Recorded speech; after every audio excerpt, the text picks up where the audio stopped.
Radar na rodada.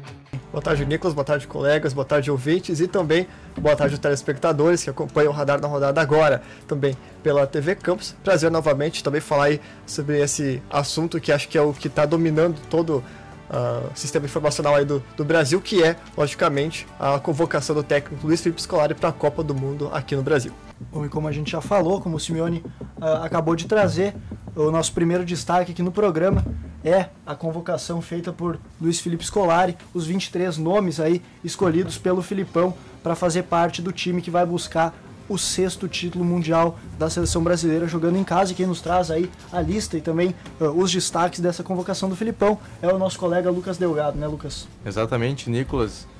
Hoje o técnico Luiz Felipe Scolari falou então direto lá do Rio de Janeiro quem são os homens que ele irá levar à Copa do Mundo, torneio que será disputado aqui então no Brasil, a seleção brasileira querendo ganhar, né, até pela questão de jogar em casa, desde 2002 que não conquista. 2002 então a seleção era comandada justamente por Luiz Felipe Scolari, então ele já é como se diz, um macaco velho, né, então a gente torce para que ele consiga dar um bom segmento para essa seleção. Acho que antes da gente de passar, né, os nomes da seleção, dá para comentar alguns nomes que ficaram de fora. Por exemplo, do zagueiro Miranda, que vem fazendo uma ótima temporada no Atlético de Madrid, vem disputando muito bem a La Liga, né, que é o campeonato espanhol, e também a Liga dos Campeões. Levou o time, então, juntamente com seus companheiros, à final do principal campeonato europeu, que é a Liga dos Campeões. Então, ele sendo deixado de lado. Também o zagueiro Dedé, do Cruzeiro, que vem fazendo uma ótima temporada. Então, ficam de fora esses dois zagueiros. E também o lateral esquerdo do Felipe Luiz, que também joga no Atlético de Madrid, vem fazendo ótima temporada. E fica de fora para a entrada do Maxwell, lateral do PSG, que vai ser provavelmente reserva do Marcelo na seleção brasileira. O Marcelo é lateral do Real Madrid, que vem ficando no banco. No seu lugar entra o Coentrão. O José Mourinho acaba optando por ele por questões físicas do Marcelo. Então, acho que dá para a gente passar a convocação do técnico Luiz Felipe Scolari para que todos aqui da mesa possamos comentar e debater os pontos fracos, pontos fortes e também as ausências e surpresas que o técnico Luiz Felipe Scolari acabou convocando ou deixando de fora. Os goleiros da seleção são Júlio César, do Toronto, do Canadá, Jefferson, do Botafogo, e Vitor, do Atlético Mineiro. Os zagueiros, Thiago Silva, do PSG, Davi Luiz, do Chelsea, Henrique, do Napoli e Dante, do Bayern de Munique. Os laterais são Daniel Alves, do Barcelona, Maicon, da Roma, Marcelo, do Real Madrid e Maxwell, do PSG.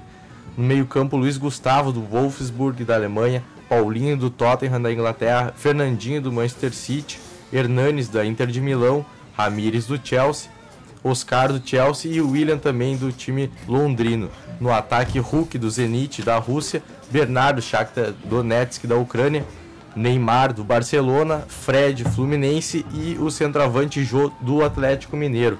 Esse ataque, então, composto por dois centroavantes, que principalmente o Jô é contestado, né? O Fred, a gente sabe da qualidade dele, mas sem problema de lesões, mas o Jô é bastante contestado, assim como foi o zagueiro Henrique. Acho que vai ser o principal ponto discutido aqui por nós no Radar na Rodada, já que ele foi a maior surpresa, enfim, que apareceu nessa lista, já que a gente tinha outros dois zagueiros, um atuando no campeonato europeu e outro no campeonato aqui nacional, que podia entrar no lugar do Henrique, mas ele acaba entrando talvez pela questão de poder jogar também como volante, não só como zagueiro. Então, gostaria de perguntar para vocês, meus colegas, o que vocês acham dessas surpresas da convocação do Luiz Felipe Scolari. Então, Lucas, desculpa te interromper, Nicolas, mas já pegando o gancho do Lucas falando sobre essa convocação do Henrique, acho que todos aqui na mesa, tirando o Simeone, discordam um pouco dessa convocação, até pela questão da qualidade dos zagueiros que ficaram fora, né? O Miranda vem fazendo uma excelente temporada,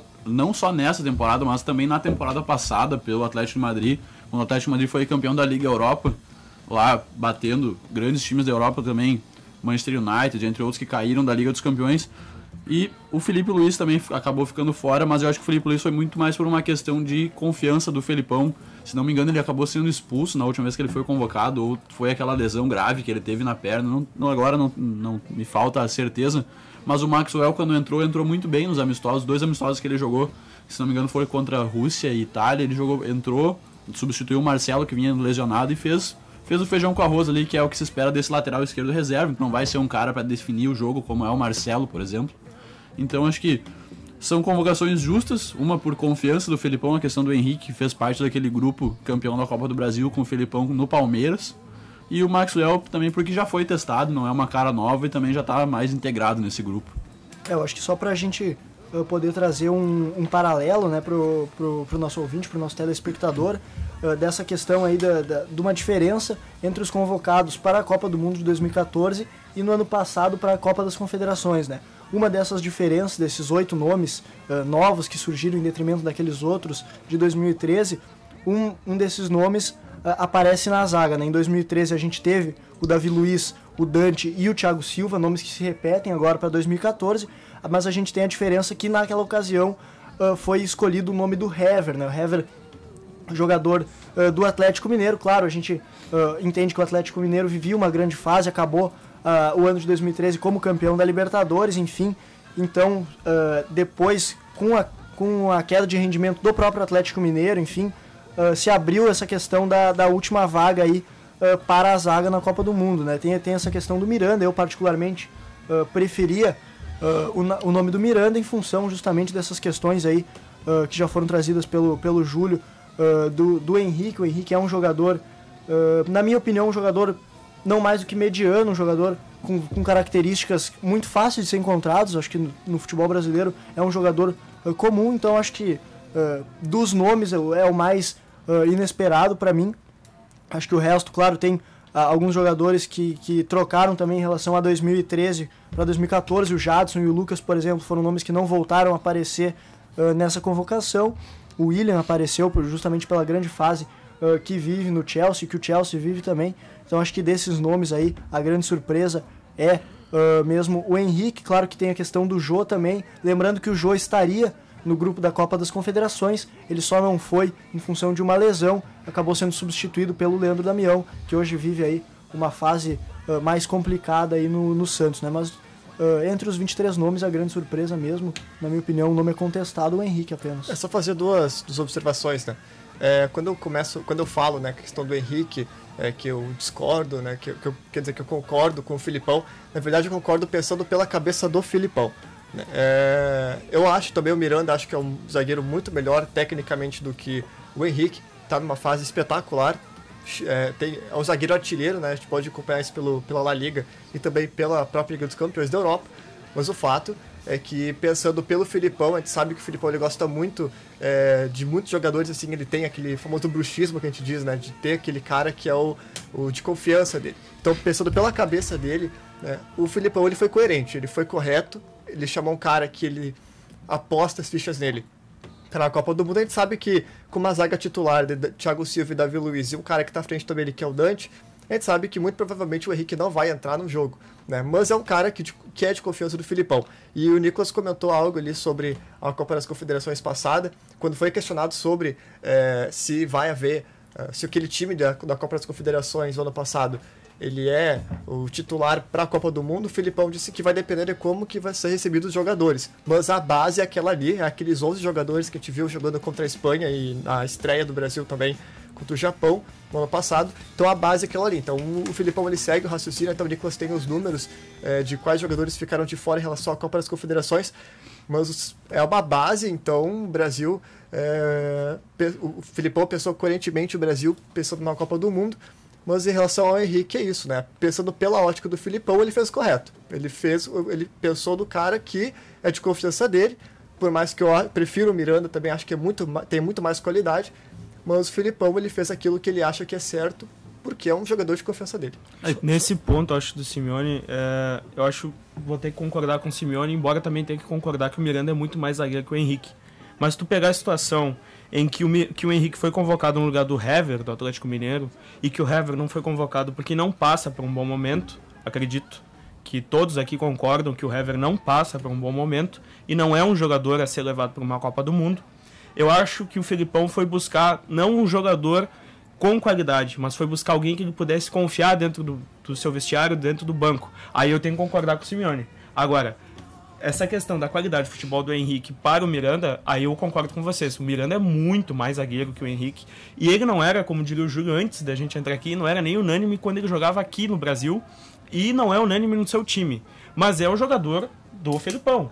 E o Felipão, a gente sabe do histórico dele, ele, desde 2002, levou jogadores como Vampeta, Roque Anderson Júnior. Polga, Roque Júnior. Ele tem confiança nos seus jogadores. E não dá pra dizer que o Felipão não é um técnico que não ganha campeonato.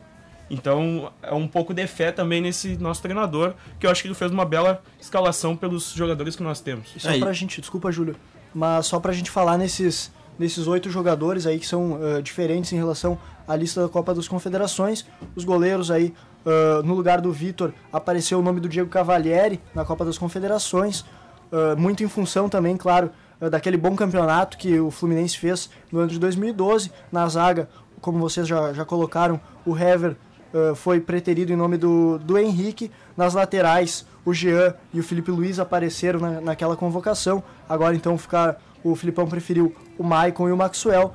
No meio campo, o Ramires, o Fernandinho e o William apareceram no lugar do Jadson, do Lucas e do Fernando do Grêmio, hoje no Shakhtar Donetsk. E no ataque então o Jô voltando à posição, né, que era dele até a lesão, enfim, o Damião substituindo ele, né, Júlio? Algumas coisas que eu queria chamar a atenção para essa lista, alguns pontos positivos que eu achei dessa lista. Foi a confirmação, a manutenção do William como um primeiro reserva, uma primeira opção de reserva para esse meio-campo, por ele jogar em todas as funções de frente do meio-campo. Então ele joga tanto pelo lado direito quanto pelo esquerdo. E o cara tá voando, E né? também como pelo meia central, e ele é um excelente jogador, vem jogando muito bem no Chelsea, tanto E que pelo ele é entrosamento também, ele é uma Ramires, Oscar afirmação, e Williams. né? São E jogadores do essa Chelsea. trinca, eu acredito que eles vão ser titular, é capaz do William tirar a vaga do Hulk, mas para manter esse entrosamento do Chelsea, até porque eu acho que o Ramires vai ser titular e não o Paulinho, pela fase que o Paulinho vem vivendo no Tottenham. O Lucas, que é bem fã do Tottenham, pode me ajudar nessa proposição, porque o Paulinho chegou depois da troca do técnico, quando saiu o Andrés Villas-Boas, chegou o técnico inglês, que tá agora me falha. Tim Sherwood, então o Paulinho não teve mais uma sequência. Então eu acho que o Ramires acendeu o time titular junto com o William para manter a trinca ali com o Oscar e também já ter mais o Davi Luiz. Já acho que vai ser a opção do Felipão por manter esse entrosamento. Até a questão, acho que dos zagueiros que a gente comentava antes do Henrique, na verdade, e também eu acho que tanto ele como o Davi Luiz estão ali justamente para, se precisar, fazer a função do primeiro volante, porque se a gente olhar na lista, o Filipão tem apenas o Luiz Gustavo que joga nessa posição. E o Júlio falou uma coisa importante, foi a manutenção do William. Outra manutenção que eu achei bastante interessante foi do Fernandinho, volante do Manchester City. Ele não é primeiro volante, mas no City acaba atuando, segurando um pouco a bronca ali na meia cancha. Mas eu acho muito interessante a manutenção dele nessa lista, porque ele foi convocado apenas na última lista do Luiz Felipe Scolari, justamente no amistoso contra a África do Sul. Então ele jogou apenas um amistoso e tá na Copa do Mundo. Então é mérito dele, que tá fazendo uma ótima temporada no Manchester City. E pelo bom amistoso que ele fez, ele inclusive entrou e fez gol, né? Exatamente. E até uma coisa que eu queria levantar, assim, é a questão do Bernard sendo convocado. Eu, sinceramente, acredito que poderia ter ido um meia mais central no lugar dele, porque jogadores pelo lado já tem bastante, que é o Oscar e o William, que podem jogar pelos lados. Também tem o Hulk, que joga, o Neymar muitas vezes no Barcelona joga também pelos lados, e o Bernard é só mais um nessa posição.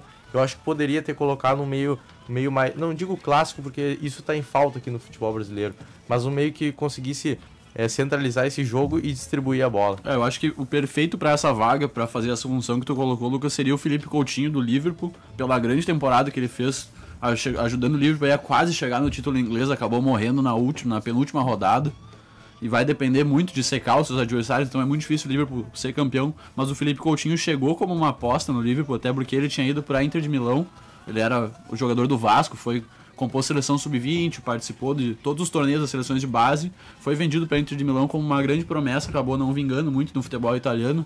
A gente sabe que o futebol italiano tem essa característica de penar com os jogadores de menor porte físico. O Coutinho já era um jogador mais mirrado, assim como o Neymar, ele apanhava bastante. Mas ele trocou o futebol italiano pelo inglês e jogou muita bola nessa temporada. Eu acho que ele merecia sim uma vaga na seleção.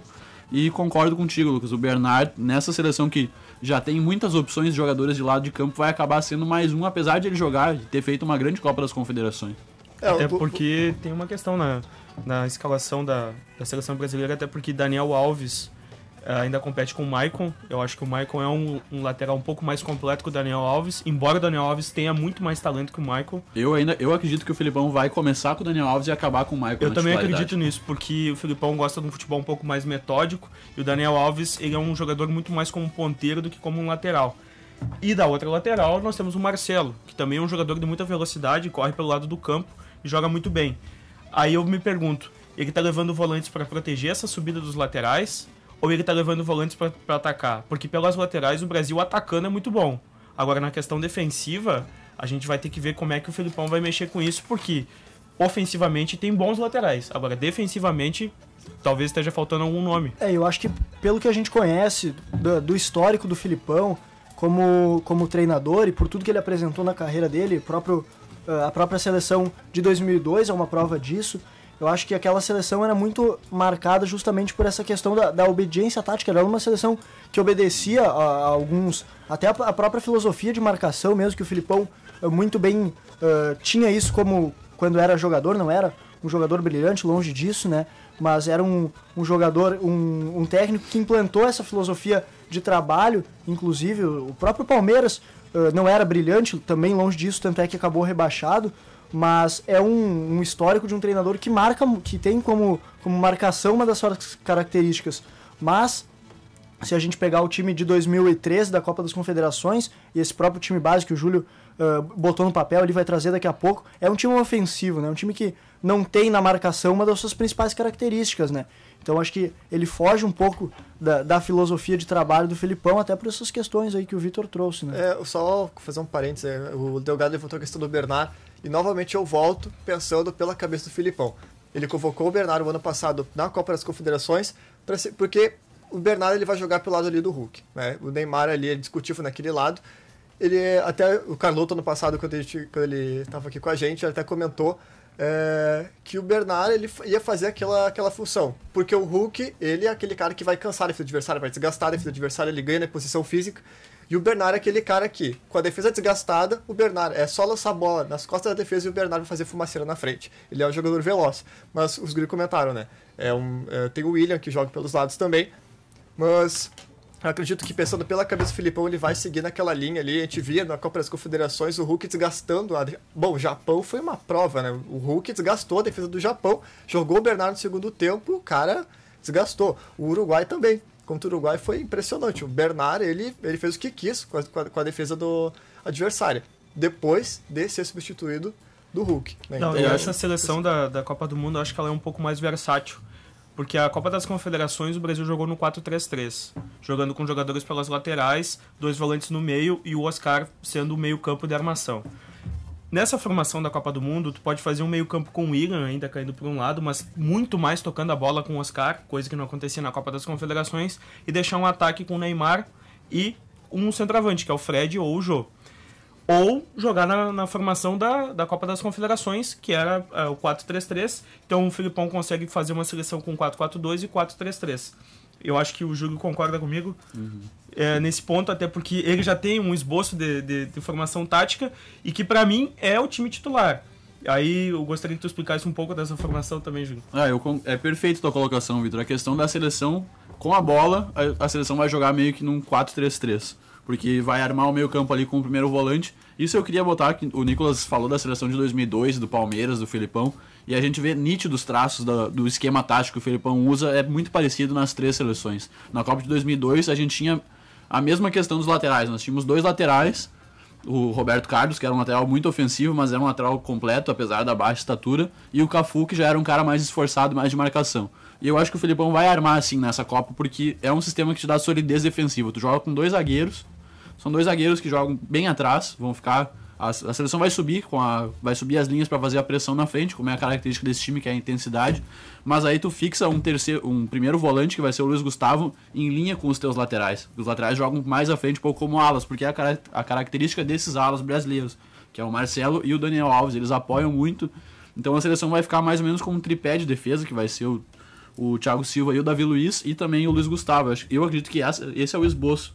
Então é um tripé de defesa com 2 alas. E aí mais os 3 no meio campo e os 3 atacantes. Podendo variar também para um 4-4-2, caso não espelhe bem com o esquema do outro time. Na questão ofensiva, desculpa, Lucas, mas na questão ofensiva eu lembro que a gente comentava, quando a gente fazia a Copa das Confederações, aqui fazia o Radar na Copa, a gente comentava em alguns momentos, principalmente no início, depois, claro, aquela seleção foi amadurecendo ao longo da competição, mas a gente comentava justamente a questão de faltar alguém para encaixar, para encostar no Oscar e dar esse desafogo para o meio campo. Então acho que essa variação ela é interessante, justamente para nesse momento, claro, o time joga nesse 4-3-3 teoricamente no papel, mas às vezes a gente sentia a falta de alguém encostando no Oscar e aproximando um pouco mais, compactando mais o time, que às vezes a gente sente falta, mas é a característica, uma das características do Filipão, que eu acho que a tendência é acontecer mais agora, né? Pra gente ter uma ideia, na seleção de 2002 ele tinha a dupla de zaga, na frente da zaga ele tinha o Edmilson, que era um zagueiro, jogando como volante, e daí nas laterais o Roberto Carlos e o Cafu apoiando bastante. E esse cara que tu comenta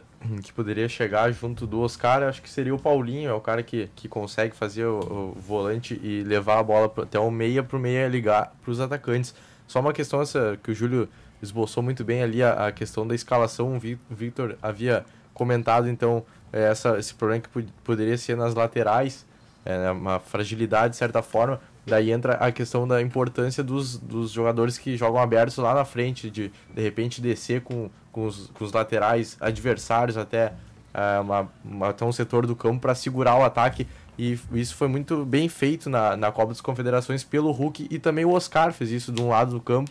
Até o Filipão acabou comentando que o Oscar se sacrificou pela seleção, sacrificou seu futebol justamente pela função tática que ele exercia no torneio da Copa das Confederações. Esse é o diferencial da seleção brasileira. Eu vejo no Hulk, ele é um jogador muito contestado pelo público brasileiro, pela grande maioria dos torcedores não vai muito com a cara do Hulk. Mas eu acho que ele é um jogador imprescindível para esse esquema do Filipão pela função tática que ele representa. Isso tudo a gente já discutiu em outros programas, mas trazendo agora para o nosso telespectador que também está pegando o programa novo agora, Radar na Rodada na TV, o Hulk é aquele cara, é o bretão do time. Todo time tem que ter o seu bretão. A gente que joga bola sabe disso, então tem que ter um cara que vai lá, vai trombar com a defesa, vai abrir a defesa na imposição física e vai cansar os jogadores ofensivos, os jogadores defensivos, como o Simeone bem colocou antes. E para destacar isso, o Hulk ele é o único jogador titular da seleção que nunca completou 90 minutos jogando. Então fica bem clara essa função que ele ataca e defende acompanhando o lateral. O Hulk, muito importante. O Júlio falou, o Hulk não é unânime, né? Até assim, uma porcentagem, alguns canais de comunicação fizeram uma porcentagem de quais jogadores mereciam estar na Copa, e o Hulk, como titular, recebeu aí uma porcentagem não muito alta, quer dizer, ele não é unânime, comparado com os jogadores que receberam 98%, 99%, né, de aceitação no público. O Hulk ele não é, mas como o Júlio falou, ele é um cara que, pro esquema do Filipão, funciona.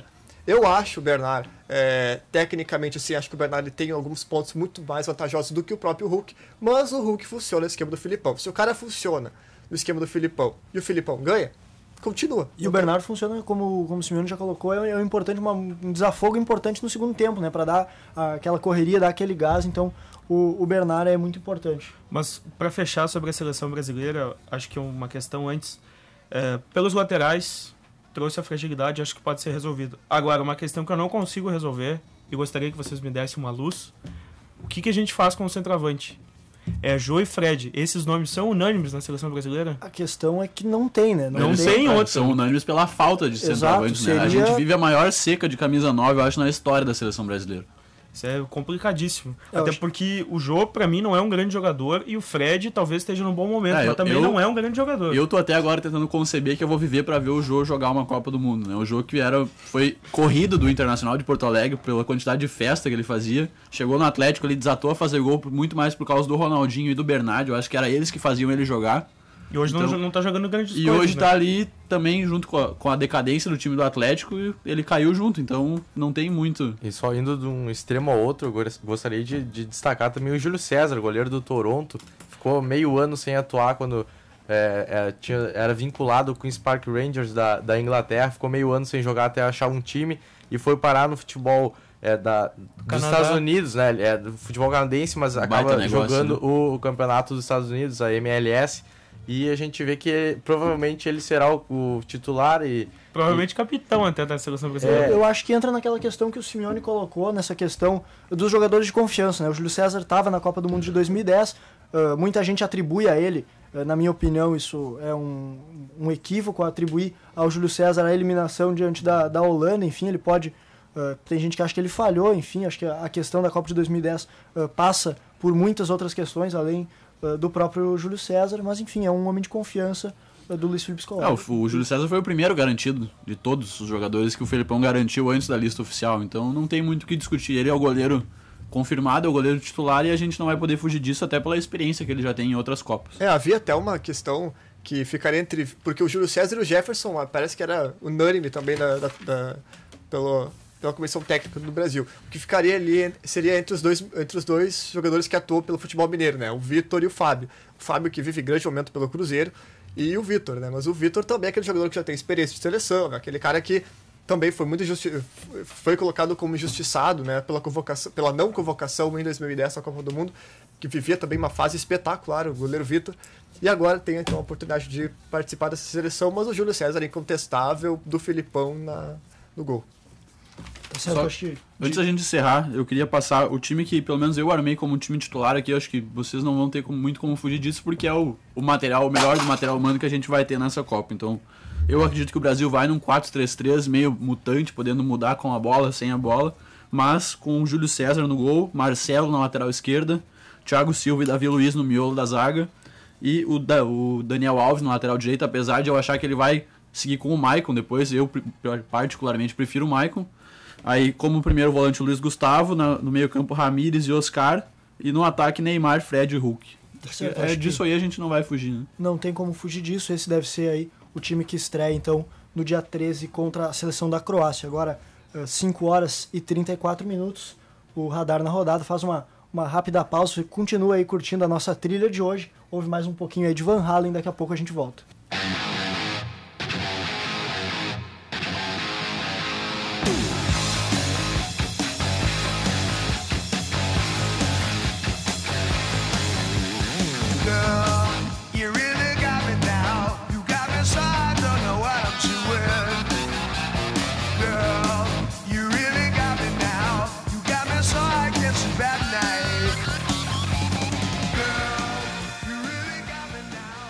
Radar na Rodada. Que é o representante de Santa Maria nas quartas de final do segundo turno da divisão de acesso, o único time da cidade que sobrevive na competição, né, Júlio? É isso aí, Nicolas. Então a gente segue na esperança do Rio Grandense conseguir o acesso para a primeira divisão do Gauchão, particularmente para a gente poder cobrir uma Série A de Gauchão e também para desenvolver o futebol de Santa Maria, já que o Internacional de Santa Maria acabou sendo eliminado, aí, ele que era um dos favoritos, mas o Rio Grandense segue vivo na luta, joga contra o Avenida amanhã para tentar um bom resultado fora de casa para chegar e decidir em casa no domingo aí com a volta do artilheiro já. O Rio Grandense que tem alguns desfalques confirmados para amanhã. O lateral direito Tafarel acabou sofrendo uma lesão não grave, mas que vai tirar ele desses 2 jogos, provavelmente foi uma torção no tornozelo direito na partida que a gente cobria agora no final de semana. E o Rio Grandense mostrou um bom futebol jogando contra o atual campeão do primeiro turno, o Ipiranga de Erechim. Fez 2-0 já no primeiro tempo, 2 gols do artilheiro Jajá, né? Com 12 gols na divisão de acesso, ninguém consegue parar o Jajá. O Rio Grandense, apesar do Ipiranga tá meio com o pé no freio, não tá a fim de machucar ninguém, acho que por já ter garantido o acesso, não mostrou grandes forças para segurar o Rio Grandense, que em casa conseguiu fazer o resultado. Então, o Rio Grandense fez uma boa, acabou se classificando em primeiro lugar no segundo turno, primeiro lugar no grupo B, com 13 pontos. Trazendo aqui um pouco da retrospectiva da campanha do segundo turno do Rio Grandense. O primeiro jogo foi contra o Marau, uma derrota pesada por 5-1, jogando fora de casa. No segundo jogo, o Rio Grandense também perdeu, mas jogando em casa agora. A primeira e única derrota em casa do Rio Grandense no segundo turno para o Brasil de Farroupilha por 1-0. Depois venceu o Santa Cruz fora por 2-0, venceu o Nova Prata em casa por 2-0, empatou com o Cerâmica 1-1, perdeu para o Glória fora de casa por 2-1, ganhou do Glória, por 2-1, e ganhou do Ipiranga ali no domingo passado por 2-0. Então eu queria saber dos colegas, o Nicolas estava no campo comigo aí domingo, o que tu achou, o que tu tem de expectativa para esse time do Rio Grandense para as quartas de final? Eu acho que a grande virtude, eu não sei se os colegas da mesa concordam, mas acho que a grande virtude do Rio Grandense nesse segundo turno de divisão de acesso foi exatamente a paciência. Eu acho que ali o Júlio trouxe essa questão aí dos 2 primeiros jogos em que o Rio Grandense conseguiu resultados muito ruins, a derrota para o Marau, depois perdeu em casa para o Brasil de Farroupilha. A diretoria bancou o técnico Luciano Correia, o Luciano permaneceu e a partir da próxima rodada, a rodada seguinte ali contra o Santa Cruz, o time venceu fora de casa e depois então conseguiu garantir essa classificação aí no segundo turno da divisão de acesso. Claro que algumas mudanças importantes aconteceram aí do primeiro para o segundo turno. Trocou o departamento de futebol, aconteceu a saída do Ramiro para a chegada do Ney Carvalho, enfim, algumas questões aí envolvendo o futebol do Rio Grandense, mas eu acho que a paciência em continuar acreditando no trabalho do Luciano Correia, na manutenção desse trabalho que vinha sendo feito no primeiro turno, que a gente apontou que esse segundo turno, a classificação nesse segundo turno seria mais difícil e realmente o Rio Grandense teve uma certa dificuldade até conseguir engrenar mesmo nesse segundo turno, mas a paciência foi fundamental e o Rio Grandense chega aí para essa situação aí de decidir em casa contra o Avenida que se classificou, na minha opinião, na partida contra o Inter SM, quando venceu realmente por 1-0 o Inter de Santa Maria. Isso. Que depois o que eliminado. ajudou muito o Rio Grandense foi a estrela do Jajá, eu acho, na minha opinião, porque ele é o artilheiro da divisão de acesso com 12 gols e foram mais que isso significativos 12 gols, né? E mais que isso ainda, Júlio, teve aquela questão do Brasil de Farroupilha, quando o Rio Grandense jogou aqui, eu estava com a equipe do Radar Esportivo lá no campo, fui fazer aquela partida, o Rio Grandense jogou um jogo nervoso, durante 89 minutos o Rio Grandense bateu no arco do Brasil de Farroupilha. E o que aconteceu no último minuto de partida, o Brasil conseguiu um contra-ataque e ganhou por 1-0 aquela partida, num lance duvidoso que parecia ter sido mão dentro da área do Brasil. Os jogadores foram para cima do árbitro. Após o término da partida, o Jajá foi expulso. E mesmo assim, o Rio Grandense viajou até Santa Cruz e ganhou por 2-0 fora de casa. Então, o time tinha certeza que tinha um bom futebol e tentou esboçar da melhor maneira possível. Sim, teve grandes crises durante esse segundo turno. Passou por toda essa reformulação que o Nicolas falou. Mas ele teve sim também a paciência, aquela... Ia chegar, o momento ia chegar e chegou. O Rio Grandense agora passou para a segunda fase e o adversário agora é o Avenida, que se classificou em cima do Internacional de Santa Maria, que para mim o Rio Grandense tem um time muito melhor. E o Internacional de Santa Maria também tinha um time muito melhor que a Avenida, e a Avenida infelizmente conseguiu chegar na segunda fase. O jogo pro Rio Grandense é voltar vivo, né, desse primeiro jogo fora. Até pela questão de o Jajá tá suspenso, levou o terceiro amarelo, então já não joga. E é a principal referência técnica do time, querendo ou não tem como a gente fugir, porque ele é o artilheiro da competição, é o cara que fez os 2 gols contra o Ipiranga. O primeiro de pênalti, o segundo um gol muito bonito, limpou, deu um corte seco no zagueiro ali, tirou do goleiro meio que por cobertura. A gente vai precisar ver se o Rio Grandense vai conseguir fugir dessa Jajá dependência e trazer aí com os seus outros jogadores, com o Chiquinho, entre outros, para conseguir voltar vivo, pelo menos, e decidir bem em casa. Sobretudo no segundo jogo, que vão ter menos desfalques, né? Já que vai estar um pouquinho melhor. A primeira partida tem quantos desfalques? É o Jajá, o terceiro amarelo, e o Tafarel, que tá lesionado, e também o Juca. Tem a dúvida do Juca tá uma dúvida. É uma dúvida. Então eu acho que o Rio Grandense vai pelo empate, não?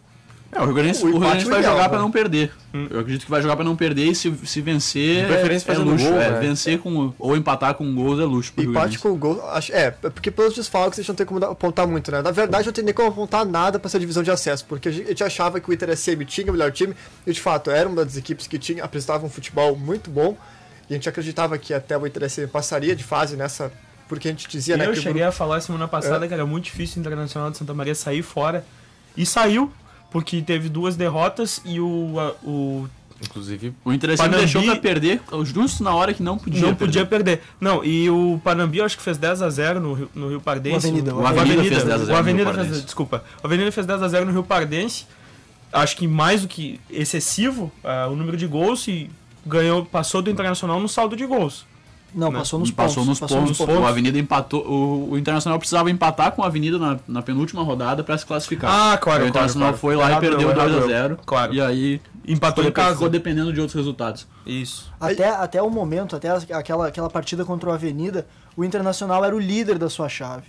Em 2 rodadas, o Internacional de Santa Maria saiu da liderança o para o quinto lugar. Vale lembrar e eu acho que esse é o ponto fundamental dessa campanha do Internacional no segundo turno, a derrota para o Canoas por 3-2, jogando lá em Campo Bom.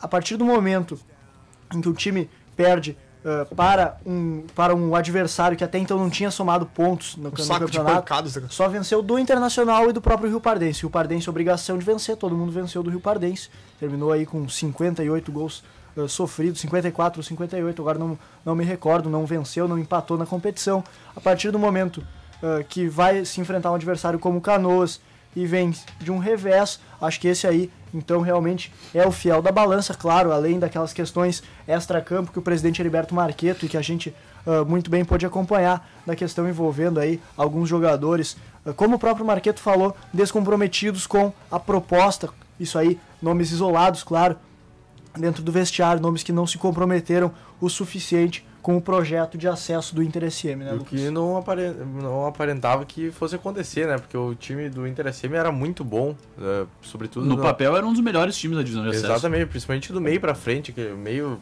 desde os volantes até os meios e os atacantes, um time muito bem montado mesmo pelo técnico Badico. E de uma hora para outra degringolou e fez uma campanha péssima. Sofreu o baque, eu acho, da eliminação pro Ipiranga, porque foi uma eliminação dura. E vendo o jogo do Ipiranga, fazendo o campo agora, Ipiranga e Rio Grandense no final de semana, eu não consigo acreditar que o Ipiranga foi campeão da divisão de acesso com o futebol que demonstrou nesse final de semana. Eu acredito que seja muito mais por já estar classificado, já tem o título do primeiro turno, então tá tirando o pé.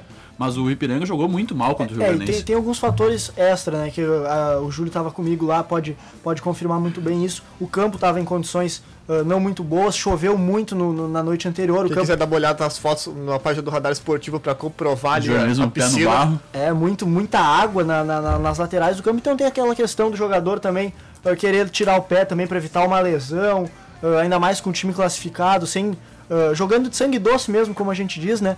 Não tinha aquela obrigação mesmo de fazer o resultado, então acho que passa muito por isso, acho que até desnecessário, inclusive, Júlio, a questão do Leocir da Lastra no intervalo, foi toda ele deu um show à parte, né? A questão da arbitragem, ele foi o cara que foi beneficiado pela arbitragem na semifinal contra o Internacional, foi claramente beneficiado, todo mundo que assistiu o jogo, escutou o jogo, os próprios jogadores falaram que inclusive o Bandeirinha saiu chorando de campo pedindo desculpa. Então isso são coisas que só acontecem aqui na segunda divisão.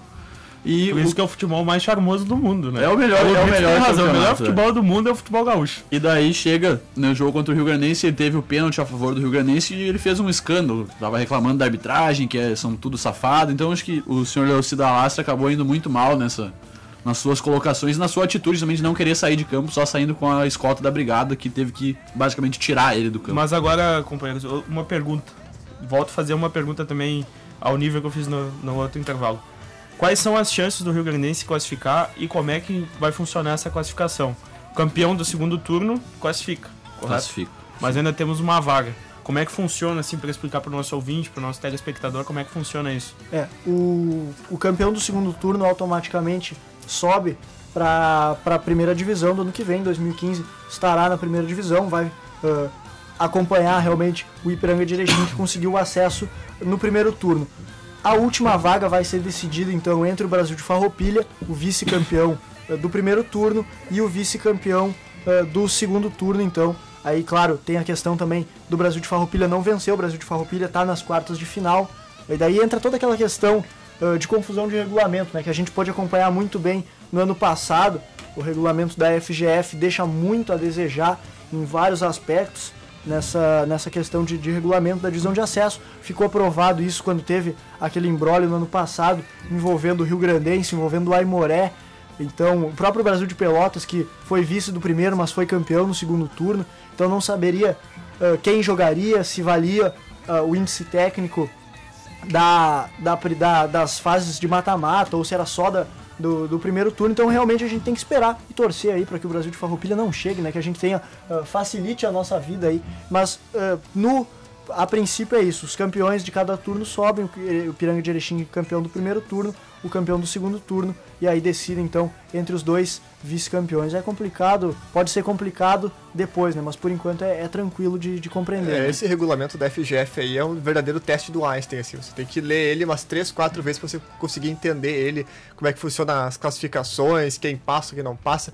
é complicado. Mas eu olhando aqui pelos times que estão na próxima fase, né, da divisão de acesso e observando esse crescimento do Rio Grandense, porque ele cresceu, fez algumas contratações pontuais aí já na finaleira, conseguiu já se organizar, e vendo como a equipe está motivada, né, para mim eu acho que o empate nesse jogo de ida, o empate com gols até seria muito melhor, mas o empate já seria, acho que, de bom tamanho. E porque o jogo de volta a gente usa o espaço aqui para pedir para os torcedores comparecerem no estádio dos Eucaliptos, né, no Dia das Mães, comparecerem lá, porque é um time da cidade, o único representante da cidade que está na divisão de acesso e que pode aí trazer a Série A do Gauchão aqui para a cidade, né? Então a gente faz esse apelo para a torcida comparecer no domingo, né, às 13h30 da tarde lá nos Eucaliptos. E eu não consigo ver, não sei se vocês podem até discordar, mas eu não consigo ver entre esses 8 colocados aí, claro, tirando o Ipiranga que já conseguiu acesso, mas também não vai se interessar muito aí por esse mata-mata, eu não consigo ver um time muito acima dos outros. Então acho que o Rio Grandense, claro, tem União Frederiquense, é um time que merece um pouco de atenção. União era candidato ao rebaixamento ao final do primeiro turno, cresceu muito e terminou em primeiro lugar da sua chave. Então acho que vale um pouco de atenção aí com o União, o Tupi, talvez, o próprio Brasil de Farroupilha. Mas eu vejo as 8 equipes muito niveladas, as 7 equipes, na verdade, se a gente excluir o Ipiranga, muito niveladas. Eu não sei se vocês concordam. Eu acho que o grande desafio do Rio Grandense passar da Avenida, porque na minha percepção o Brasil de Farroupilha eu acho que consegue levar em cima do Tupi, é o Rio Grandense vencer do Brasil de Farroupilha, que é o próximo adversário, na minha concepção, e porque eu acho que o Brasil de Farroupilha tem condições até de sair com a vitória nesse turno. E olhando pelos confrontos aqui, a gente vê que os dois, acredito que os dois melhores times, um dos dois já vai morrer nas quartas de final, que é o Ipiranga, que joga contra o União Frederiquense, quarto contra o primeiro. Então o Ipiranga já está classificado, o União Frederiquense vai querer muito mais esse jogo do que o Ipiranga, né? E decide em casa. Então acho que a União Frederiquense sai com a vantagem já nessa quarta de final, apesar de que o Ipiranga é o campeão do primeiro turno, merece todo o respeito, né? E a gente sabe que jogar lá em Erechim vai ter muitos fatores extra-campo, não só o futebol vai influenciar. Os possíveis próximos adversários da União é o Santo Ângelo ou Cerâmica, que a gente já fez campo desses times aqui jogando com os times de Santa Maria, a gente sabe que eles não têm lá um bom futebol. É bem possível a União Frederiquense vencer o Ipiranga e vencer a semifinal e ir para a final. E aí já pelo outro lado a gente tem Brasil de Farroupilha contra o Tupi. Eu vou com o Nicolas que o Brasil de Farroupilha vai conseguir passar pelo Tupi pela qualidade do futebol e pelo que representa para a divisão de acesso. O Brasil de Farroupilha vem fazendo melhores campanhas que o Tupi ao longo dos anos. E a Avenida Rio Grandense, que é, na minha opinião, o grande jogo dessa quarta de final, porque a gente não consegue, olhando agora, antes do jogo começar, a gente não tem como ter um favorito.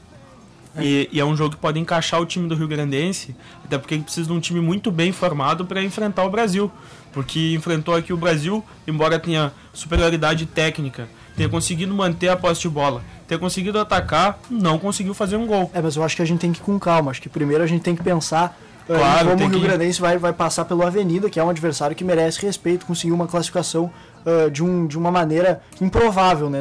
O Inter SM jogava por um empate para eliminar o Avenida e se classificar e também acabar se classificando. Então acho que a gente tem que pensar primeiro aí no adversário das quartas, mas eu acho que essa questão do Brasil de Farroupilha que o Vitor trouxe vale essa atenção, né? E para lembrar o nosso telespectador aqui da TV Campus e também aos nossos ouvintes, os nossos fiéis ouvintes da Rádio Universidade, os jogos que acontecem hoje é o Ipiranga e o União Frederiquense. Esse é o jogo da TV Com, né, Nicolas, se não me engano.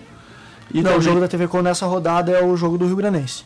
Então o jogo da TV Com é amanhã, então Rio Grandense e Avenida. Mas hoje jogam Ipiranga e União Frederiquense, já fazem o primeiro jogo hoje, às 8h30 da noite. E também o Brasil de Farroupilha contra o Tupi, às 8h30 da noite. Tá certo. Então o torcedor do Rio Grandense já fica aí com o ouvido no rádio para saber como foi o seu, talvez, adversário da próxima fase. Lembrando que os jogos de volta acontecem no domingo, às 13h. Os jogos de volta todos acontecem no domingo, mas aqui em Santa Maria, às 13h30 da tarde, Rio Grandense e Avenida, no Estádio dos Eucaliptos. Acho que divisão de acesso era isso. Agora a gente vai falar nesse tempo aí que nos resta, né, Vitor? Falar um pouco de Libertadores, já que entra em campo hoje o último brasileiro a sobreviver na competição, que é o Cruzeiro de Minas Gerais, né, Vitor? Exatamente, Nicolas. Hoje entra em campo o Cruzeiro, que joga contra o São Lourenço, lá em Nuevo Gasômetro, às 10 horas da noite, com uma transmissão da Sport TV e da Rede Globo. E também hoje entra em campo pelo Libertadores o Nacional do Paraguai contra o Arsenal de Sarandi, às 7h15, daqui a pouco, no Arsênio Erico. E amanhã tem a outra chave, às 10 horas da noite, no Atanásio Girardo, o Nacional de Medellín enfrenta o Defensor. E às 15:08, na La Fortaleza, o Lanús enfrenta o Bolívar. Lembrando que os jogos de volta são na semana que vem. Os jogos de hoje serão disputados na quarta-feira da semana que vem. E os jogos de amanhã serão disputados na quinta-feira da semana que vem. O Cruzeiro, pela parte dele, vem com desfalque. Seu jogador que fazia gols, o Bruno Rodrigo, está suspenso e o atacante Elber está machucado. É possível que o Léo entre na vaga do Bruno Rodrigo, que para mim também não é um grande jogador. Ele jogou 7 partidas pelo Cruzeiro essa temporada e só fez 2 gols. E o Cruzeiro é o atual campeão brasileiro, vai enfrentar o atual campeão da Argentina, que pelo título da partida, tem-se que é uma boa partida, mas eu não acredito que saia o grande futebol, principalmente pela parte do São Lourenço, que embora tenha um bom toque de bola, também não tem lá grandes expoentes do futebol. O Cruzeiro e o São Lourenço já se enfrentaram na Libertadores de 2008. O São Lourenço não levou gols do Cruzeiro, era na primeira fase da Libertadores. O São Lourenço não levou gols do Cruzeiro lá no Evo Gasômetro, conseguiu emplacar uma retranca e conseguiu assim a classificação. O Cruzeiro ainda tem a sua escalação, vai com Fábio, Ceará, Dedé, que inclusive está nas mídias ali do Cruzeiro, lamentou muito não ter sido convocado para a seleção brasileira, mas como a gente discutiu já essa questão dos convocados do Brasil, acho que o Dedé realmente também não tem espaço. Até trago essa questão para vocês, se vocês quiserem voltar nela. Então, Fábio, Ceará, Dedé, Léo, Samúdio, Henrique e Lucas Silva, Everton Ribeiro, Ricardo Goulart, William e Júlio Batista. E, ademais, era isso. Lembrando também que os jogadores que jogaram contra o São Lourenço lá em 2008 eram o Fábio e o Marcelo Moreno. Voltam de novo a Novo Gasômetro para tentar, quem sabe, sair de lá com um resultado positivo. Mas acredito que o Cruzeiro vai jogar jogando atrás da linha da bola, vai segurar o São Lourenço e vai querer sair de lá num 0-0 ou no empate com gols, que é um benefício muito grande para quem joga Libertadores. Então, rapidamente aqui, como o nosso tempo aí tá se esvaindo, a gente vai pro tradicional bolão, a gente vai fazer essa aposta aí rapidinho para ver quem passa ou como vai ser esse jogo, começando por ti, Júlio. Bom, eu acredito que o Cruzeiro, o primeiro jogo é fora, então eu vou apostar no 1-1, empate de 1-1. O time do São Lourenço não é um time bobo, e jogando em casa, provou isso no jogo contra o Grêmio, dominou o Grêmio jogando em casa, e também fez um jogo muito bom jogando na arena fora. E eu vejo que o Cruzeiro, o virtual campeão dessa Libertadores, eu acho que, comparando com os outros times, o Cruzeiro vai seguir muito firme, então eu aposto no 1-1 em casa, vantagem pro Cruzeiro pro jogo de volta. Eu vou no 1-1 também, Júlio. Eu acho que o Cruzeiro tem condições de fazer um gol. Inclusive conseguiu fazer um gol no seu Porteño e classificar. Ou seja, ele tem condições de fazer um gol fora de casa. Então eu acho que o Cruzeiro tem condições de sair de lá com um empate bem valorizado. Acho que o Cruzeiro não vai querer tentar buscar o 2-1. Então eu acho que 1-1 é um resultado bem razoável. Eu não vou... É que depende de como é que vai se apresentar o Fábio e o Dedé, né? Porque o Fábio é aquela eterna promessa de estar na seleção brasileira defendendo o gol da seleção brasileira, e o Dedé também. Só que o Dedé já foi convocado, o Fábio ainda teve uma convocação, mas muito apagada. Então vai depender muito disso. Então eu acho que, se desconsiderando isso, desconsiderando o fato de que eles não foram convocados e que acabam lamentando, acredito que o Cruzeiro sai de lá com empate, mas eu acho que isso aí não vai pesar. Isso vai acabar pesando, e eu acho que o Cruzeiro sai de lá com uma derrota por 1-0. Eu vou ao contrário, eu acho que o Cruzeiro vence, apesar de estar com o Bruno Rodrigo de fora, zagueiro, entra o Léo, mas eu acho que essa defesa sólida do Cruzeiro vai fazer valer esse resultado e vai ganhar de 1-0 no São Lourenço. Eu vou apostar numa vitória do São Lourenço, também por 1-0, como o Simeone falou, mas não por essas questões da convocação, acho que é apenas fazendo valer o fator local. Então, só para dar o serviço do jogo às 10 horas da noite, hoje, no Evo Gasômetro. Agora, então, 1 minuto para 6 horas da tarde. Este foi o programa Radar na rodada de hoje, dia 7 de maio de 2014. A técnica do programa foi de Renato Molina. Se você perdeu algum detalhe do programa de hoje, você pode curtir o podcast daqui a pouco na nossa página no Facebook ou no nosso blog www.ufsm.br/radar. E não se esqueça, sábado, a partir das 11 horas da manhã, nos 800 AM da Rádio Universidade, tem o programa Radar Esportivo, trazendo as informações esportivas para o seu final de semana. Semana que vem, a partir das 5h05 da tarde, estaremos então novamente ao vivo com o Radar na Rodada, nos 800 AM da Rádio Universidade e também a partir de agora na TV Campus, no canal 15 da NET. Até lá, tchau!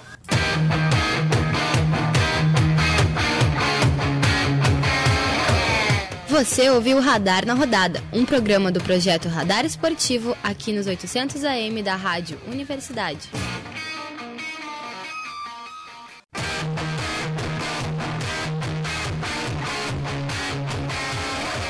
Radar na Rodada.